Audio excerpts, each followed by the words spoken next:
இறைவனுக்கும் வருங்காலத்தில் அரசு அதிகாரிகளாக வரவிருக்கும் நல்ல உள்ளங்களுக்கும் எங்களது நிறுவனத்தின் சார்பாக கனிவான வணக்கங்கள். இன்னைக்கு நம்ம பார்க்க போகிற டாபிக் என்ன அப்படின்னா, இந்திய அரசியலமைப்பு. நிறைய பேர் இந்த இந்திய அரசியலமைப்பு பற்றி வீடியோஸ் போட்டிருப்பாங்க. இது ஒரு பிகினர்ஸ்க்கான வீடியோவை கூட நம்ம எடுத்துக்கலாம். இந்த இந்திய அரசியலமைப்பு அப்படிங்கிறது ஒரு உதாரணத்துக்காக சொல்லணும் அப்படின்னா, எப்படி ஒரு இந்துக்களுக்கு பகவத்கீதையோ, எப்படி ஒரு முஸ்லீமுக்கு குரானோ, எப்படி ஒரு கிறிஸ்துவருக்கு பைபிளோ, அதுபோல் நம்ம ஒரு இந்தியன் அப்படின்னா நமக்கு இந்திய அரசியலமைப்பு புத்தகங்கிறது ஒரு பொதுவான ஒரு விஷயமா இருக்குது. இந்த இந்திய அரசியலமைப்பு புத்தகத்தில் அப்படி என்ன சார் இருக்குது, நாங்கள் தெரிஞ்சுக்கணும்னு ஆர்வப்படுறோம் சார் அப்படின்னு சொல்லி கேட்டிங்கன்னா, அந்த புத்தகத்துக்குள்ளே என்ன இருக்குங்கிறதுக்கு பதிலாக அந்த புத்தகம் எப்படி உருவானதுங்கிற ஒரு வரலாறு முதல்ல நம்ம பார்த்தா தான் ஒரு முழுமை பெறக்கூடிய வீடியோவாக இது அமையும். ஸோ அந்த புத்தகம் எப்படி உருவானது அப்படிங்கிற வரலாறை நம்ம பார்க்கணும். அதற்கு நமக்கு தெரிய வேண்டிய வார்த்தை நிர்வாகம். நிர்வாகம் அப்படிங்கிறது ஒரு நடைமுறையில் இருக்கக்கூடிய ஒரு செயலை சிறப்பான முறையில் செய்வதற்கு நமக்கு பயன்படுத்தக்கூடிய ஒரு விஷயம். இப்போ ஒரு காலேஜ் இருக்குது அப்படின்னாலும் அவங்க ஒரு அட்மினிஸ்ட்ரேஷன், ஒரு நிர்வாகம்னு ஒன்று இருக்கும். நம்ம வீட்டிலேயே கூட இல்லை நிர்வாகம்னு சொல்லிட்டு நம்ம நடத்திட்டு இருப்போம். ஸோ அதுபோல் நாட்டுக்குன்னு ஒரு நிர்வாகம் இருக்கணுங்க. அந்த நிர்வாகம் எப்படி இருக்கணும்னா கொள்கைகளோடையும் சட்டத்தோடையும் இருக்கணும். நிர்வாகம் கொள்கை இல்லை, உதாரணத்துக்கு பிரின்சிபல் அப்படின்னு சொல்லுவாங்க இங்கிலீஷில். ஒரு பிரின்சிபல்ஸ் இல்லாமல் இருந்தது அப்படின்னா, ஒரு சட்டத்திட்டங்கள் இல்லாமல் இருந்தது அப்படின்னா, அந்த நிர்வாகத்தால் எதை நிர்வகிக்கிறாங்களோ அதை சரியான முறையில் நிர்வகிக்க முடியாதுங்க. ஸோ அந்த நிர்வாகத்துக்கு கண்டிப்பாக என்ன இருக்கணும் அப்படின்னா, கொள்கையும் சட்டத்திட்டங்களும் இருக்கணும்.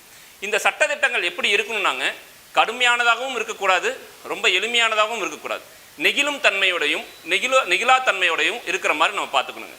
ஸோ அந்த சட்டத்திட்டம் நாட்டினுடைய முன்னேற்றத்துக்கு பயன்படக்கூடியதாக நமக்கு இருந்தால் இன்னும் மிக சிறப்பாக இருக்கும். அப்படி நம்ம இந்திய தேச திருநாட்டுக்காக ஒரு நிர்வாக அமைப்பை ஏற்படுத்துறதுக்கு பேர் தான் அரசியல் அமைப்பு.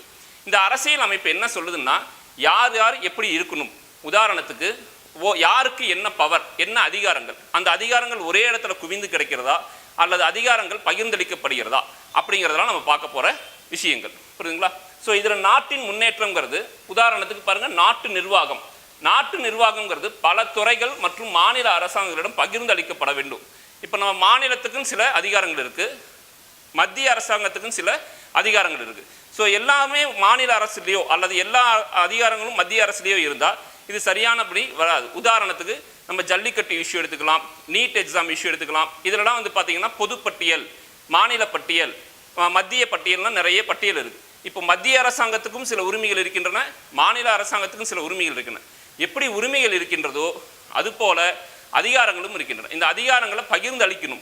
பகிர்ந்து அளிக்கிறதுக்கு நமக்கு ஒரு கைடு வேணுங்க, ஒரு புத்தகம் வேணும். அந்த புத்தகத்துக்கு பேர் தாங்க இந்திய அரசியலமைப்பு புத்தகம்.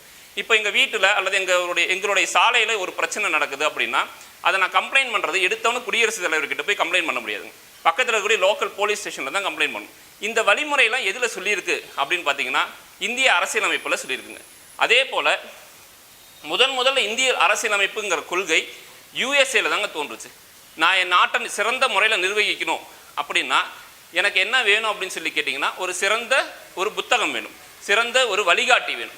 அந்த வழிகாட்டியை ரொம்ப பழமையான அரசியலமைப்பாக சொல்லக்கூடிய யூஎஸ்ஏல தாங்க உருவாக்கணும். ஸோ இந்த அரசியலமைப்புங்கிற வார்த்தை அல்லது கான்ஸ்டிடியூஷனுங்கிற வார்த்தை யூஎஸ்ஏலேருந்து தான் தோன்றியதுன்னு நம்ம சொல்லலாம். அடுத்தது இப்போ நம்மளுடைய இந்திய அரசியலமைப்புக்கு வருவாங்க. இந்திய அரசியலமைப்பு 1946 இந்திய அரசியல் நிர்ணய சபை. எதாக இருந்தாலுமே உருவாக்கணும்னா ஒரு சபை இருக்கணுங்க. ஒரு 4 பேர் சேர்ந்து தான் ஒரு விஷயத்தை உருவாக்க முடியும். நம்ம இந்தியா சாதாரண நாடு இல்லைங்க, மிகப்பெரிய ஜனநாயக நாடு. உங்களுக்கு எல்லாம் தெரிஞ்சது தான். பல மொழிகள், பல கலாச்சாரங்கள், பலவிதமான கட்டமைப்புகளை உள்ளது தான் நம்மளுடைய இந்தியா. ஸோ அந்த மாதிரி இந்தியாவுக்கு ஒரு அரசியல் அமைப்பு புத்தகத்தை உருவாக்குவதற்கு நம்ம என்ன பண்ணுறோம்னா இந்திய அரசியல் நிர்ணய சபைன்னு ஒன்று கூட்டுறாங்க. இந்த இந்திய அரசியல் நிர்ணய சபையில் எத்தனை பேர் இருக்காங்கன்னா மொத்தம் 389 பேர் இருக்கிறாங்க. இந்த 389 பேரில் யாரெல்லாம் இருக்கிறாங்க சார் அப்படின்னு நம்ம கேட்டோம் அப்படின்னா 292 மாகாண பிரதிநிதிகள். மாகாணம் அப்படின்னா அளவில் பெரியதுன்னு நம்ம வச்சுக்கலாம். ஒரு ஷார்ட்கட்டுக்காக, நம்ம பிகினர்ஸ் தாங்கிறதுனால சும்மா ஒரு ஷார்ட்கட்டுக்காக மாகாணம்னா அளவில் பெரியதுன்னு வச்சுக்கலாங்க. 93 உறுப்பினர்கள்ங்கிறது நியமன உறுப்பினர்கள்.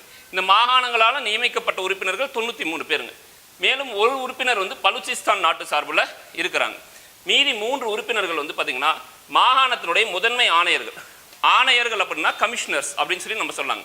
ஸோ இந்த மாகாணத்திலிருந்து வரக்கூடிய முதன்மை ஆணையர்களை ஒரு 3 பேரை உறுப்பினர்களாக கொண்டு 292, 93, 1 3 இத்தனை உறுப்பினர்களும் கூட்டி 389 பேர் சேர்ந்து ஒரு உறுப்பினர்களாக இருக்கக்கூடிய நிர்ணய சபையின் மூலிமா 1946 இந்திய அரசியலமைப்பு உருவாக்கப்பட்டுச்சுங்க.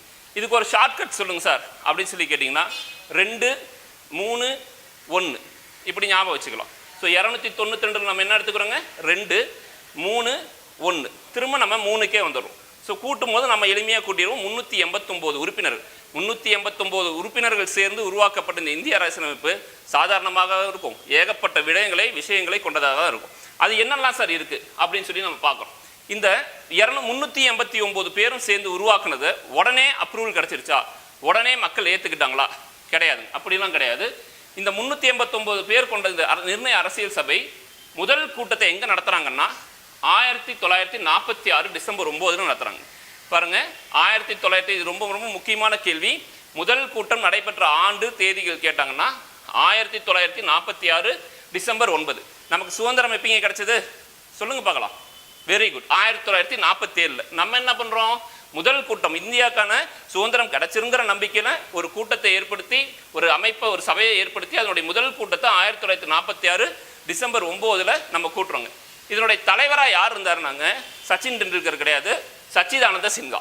யாருங்க, சச்சிதானந்த சின்ஹா. எதுக்கு சச்சின் டெண்டுல்கர்னு சொல்லணும்னா ஒரு க்ளூக்காக, சும்மா ஒரு போகிற போக்கில் ஒரு க்ளூ ஞாபகம் வச்சுக்கலாம். அப்போ சச்சின்னாவே நம்பர் 1 அப்படின்னு நமக்கு நல்லாவே தெரியும். அதே போல் முதல் கூட்டம் அது நம்பர் 1. முதல் கூட்டத்தினுடைய முதல் தலைவர் யார் அப்படின்னா டாக்டர் சச்சிதானந்த சின்ஹா. காலத்தின் கட்டாயத்தினால அவர் இறந்து விடுகிறார். ஸோ அவருக்கு அடுத்ததாக இருக்கக்கூடிய தலைவர் யாருன்னா, தலைவர்னாவே ராஜானாவே ராஜேந்திர பிரசாத். ஸோ அப்படி நம்ம என்ன பண்ணிக்கலாங்க, ஞாபகம் வச்சுக்கலாம். இப்போ துணைத் தலைவர்னு இருக்கணும். நம்மளும் எப்பயுமே தலைவர்கள் ஒருத்தரை மட்டும் நம்ப மாட்டோம், கண்டிப்பாக துணைத் தலைவர்னு இருப்பாங்க. தலைவர்னு இருக்கும்போது துணைத் தலைவர் இருப்பார் இல்லைங்களா.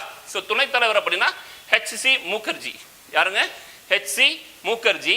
அடுத்தது VT கிருஷ்ணமாச்சாரி. பாருங்க, அவங்களுக்கு 2 பேத்துக்குமே பாருங்க துணை இன்சியல் இருக்கு. அப்போ துணைத் தலைவர்னாவே துணை இன்சியல் இருக்கக்கூடிய தலைவர்கள் தான் நம்ம ஞாபகம் வச்சுக்கலாம். அப்போ துணைத் தலைவர்னா HC முகர்ஜி. அப்புறம் இன்னொருத்தர் யாருங்க, VT கிருஷ்ணமாச்சாரி. இப்போ கிருஷ்ணரோட அவதாரத்தோட நம்ம என்ன பண்ணுறோங்க, இந்த இந்திய அரசியலமைப்போட முதல் கூட்டத்தை தொடங்குறோம்.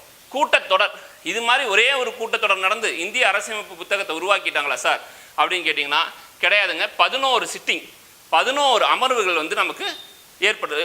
11 அமர்வுகளுக்கு அப்புறம் தான் நமக்கு என்னதுங்க இந்த இந்திய அரசியலமைப்பு உருவாக ஆரம்பிச்சது. 166 நாள் அந்த 11 மீட்டிங் நடந்ததுங்க. 166 நாள். இதெல்லாம் ஒரு பெரிய விஷயங்க. நம்ம இன்னைக்கு சுதந்திரமாக பேசிகிட்டு இருக்கோம், சுதந்திரமாக ஒரு நாட்டிலேருந்து இன்னொரு நாட்டுக்கு போகிறோம், மற்றொரு நாட்டிலேருந்து நம்ம நாட்டுக்கு வராங்க, நம்ம படிக்கிறோம், பேசுவதற்கான உரிமை, எல்லா உரிமையும் கொடுக்கறதுக்கு 11 அமர்வுகள் தேவைப்பட்டது, 166 நாட்கள் தேவைப்பட்டது, இத்தனை தலைவர்கள் துணைத் தலைவர்கள் தேவைப்பட்டாங்க. இப்படி உருவாக்கப்பட்டதுலைங்க. இப்போ இதில் ஒரு விஷயம், ஒரு ரொம்ப இன்ட்ரெஸ்டிங்கான ஒரு விஷயம் என்னென்னா, இந்திய அரசியலமைப்பில் இருக்கக்கூடிய சட்டத்திட்டங்கள் இருக்கு இல்லைங்களா, அந்த சட்டத்திட்டங்கள்லாம் இந்தியர்களாலேயே உருவாக்கப்பட்டது இல்லைங்க, பல நாடுகளிலிருந்து கோர்க்கப்பட்டது தான்.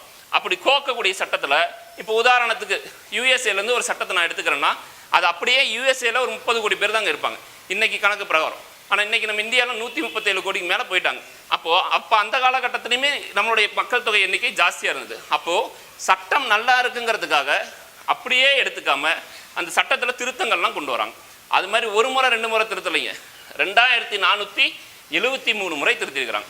ஸோ நம்ம இந்திய அரசியலமைப்பு உருவாகிறதுக்கு முன்னாடியே அந்த சட்டங்களை எத்தனை முறை திருத்திருக்கிறாங்க, 2473 முறை திருத்திருக்கிறாங்க. இதை கூட நம்ம ஈஸியாக ஞாபகம் வச்சுக்கலாம். பாருங்கள், 2 3 ஃபர்ஸ்ட் நம்பர் என்னதுங்க, 2ங்க, கடைசி நம்பர் என்னதுங்க, 3. அப்போ 2 4 7 3 2473 திருத்தங்கள் பண்ணியிருக்கிறாங்க. இப்படிலாம் திருத்தங்கள் பண்ணி ஒரு டிராஃப்ட் காப்பி உருவாக்கணும். இந்த டிராஃப்ட் காப்பி உருவாக்குறதுக்கு மிகப்பெரிய உறுதுணையாக இருந்தவர் தான் ஹானரபிள், மிக மதிப்புக்குரிய டாக்டர் BR அம்பேத்கர். இந்த நேரத்தில் அவருக்கு எல்லாருமே ஒரு வணக்கத்தையும் ஒரு சல்யூட்டையும் வைக்கிறதுல நம்ம மறக்கவே கூடாது. ஸோ டாக்டர் BR அம்பேத்கர் தான் அந்த சட்டத்தினுடைய வரைவுக்குழு தலைவராக இருந்தாருங்க. ஸோ இதுதான் இந்திய அரசியலமைப்பு சட்டமாக உருவாகுது. இதனோட தொடர்ச்சி அடுத்தடுத்த வீடியோக்களில் உங்களுக்கு போட்டு உங்களுக்கு நிறைய தகவல்களை கொடுக்கறதுக்கு நாங்கள் ரெடியாக இருக்கோம். நன்றி, வணக்கம்.